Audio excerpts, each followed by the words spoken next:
Alors, on va parler d'écologie. Et il y a un sens élémentaire d'écologie. Écos, ça veut dire le milieu.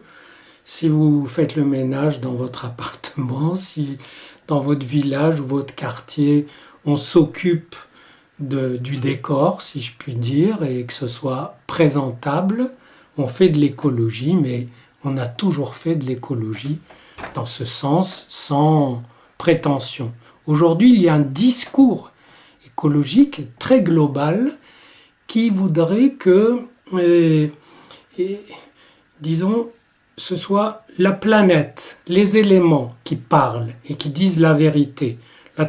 Les températures disent que, les statistiques sur l'état des mers disent que, l'état des glaciers dit que, et le soleil dit que, et soi-disant, ceux qui véhiculent ce discours n'y mettent aucun grain de sel, aucun fantasme à eux, aucune volonté de pouvoir, ils nous le livrent, on est un petit peu fasciné, on l'écoute, et je crois que c'est une mise en scène un peu fausse, parce qu'il n'y a pas un discours de la vérité qui serait là, tenu par personne, et sur lequel on nous brancherait, et qui nous distillerait ce que serait la vraie vérité, au-delà de nos problèmes humains, au-delà de nos dissensions, au-delà de nos singularités. Je crois qu'il y a là un grand leurre et on nous distille souvent cela comme ce qui serait la vraie religion, c'est-à-dire ce qu'il faudrait révérer par-dessus tout, avec beaucoup de statistiques à l'appui, et vous savez que les statistiques sont le meilleur moyen d'effacer le réel, un événement singulier, vous le mettez dans les statistiques, il disparaît. Si un homme sort malade de l'hôpital où on l'a soigné et meurt, après il ne sera que le 1 millionième cas, et donc il ne compte pas. Et ça ne remet pas en question la manière dont on l'a traité, etc., puisque statistiquement, c'est positif. Donc il y a là quelque chose qui ne va pas. D'ailleurs, même les énoncés, et moi ça m'incite à pas mal de méfiance envers ce type de discours, et y compris d'ailleurs envers ces énoncés. Par exemple, une des choses qui paraît vraiment vraie, solide, etc., devant laquelle il faut trembler, c'est le réchauffement de la planète. Moi, je ne pense pas. Il y aura un réchauffement de la planète, mais il y aura aussi beaucoup de froid. Je pense qu'on va vers une chaotisation du climat et non pas vers une espèce de réchauffement progressif où on va tous griller. Il y aura des irrégularités de plus en plus grandes. Les fonctions auront des pointes de plus en plus aiguës. Et je dirais même à l'image de l'opinion des gens. Prenez deux individus, même proches, même du même parti, même du même sous-groupe de partis.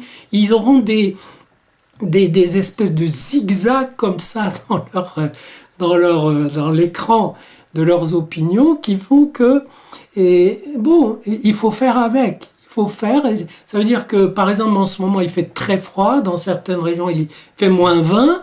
Mais je suis sûr que dans un mois, s'il y a du soleil en continu pendant 8 jours, on va commencer à parler de l'assèchement des nappes phréatiques et un peu de sécheresse, peut-être un petit impôt là-dessus. Et ça sera vrai, parce que le soleil est plus violent, le froid est plus violent, les ouragans sont plus violents, les séismes sont violents, etc.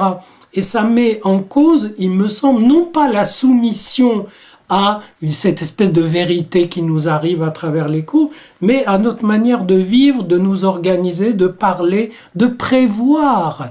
Quand je pense que ce tremblement de terre à Haïti qui a fait bientôt 200 000 morts, bien, il a saisi tout le monde en plein geste de vie, comme si, je sais pas, plus que Pompéi, où il n'y avait aucun système, aucun sismographe, aucun système de prévision.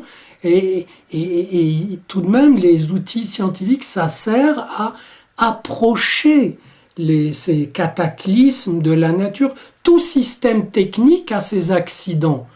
Et le système technique infini qui régit le cosmos, il a aussi ses secousses, ses accidents. Et les accidents, on peut les prévoir un peu, s'en approcher, et faire en sorte que ça ne vienne pas comme ça, comme un absolue, une rupture totale de tous les liens. Ah, bien sûr, on les reconstitue. Et dans la façon de les reconstituer, il faut mettre l'accent plus sur l'intensité des liens symboliques que sur la soumission à je ne sais quel tableau chiffré qui aurait été élaboré par des experts, etc. Et je dirais même qu'il faut se méfier de plus en plus de cette approche, parce que mettre ces chaotisations, ces irrégularités entre les mains de gens qui veulent de l'or, du cadrage, etc., c'est faire ce qui a donné la crise financière, c'est faire traiter des données mathématiques justes par des gens qui en feront des folies, qui par exemple considéreront que le risque est maîtrisé et qui continuent, comme s'il n'y avait plus de risque. Et donc, cette idée de apprendre à se prévenir, à être prévenu, apprendre la prévention, mais pas au sens de tout empêcher au nom de la sécurité, mais au sens d'apprendre à être davantage présent dans l'espace où on vit, c'est tout autre chose que de se soumettre à la religion écologique.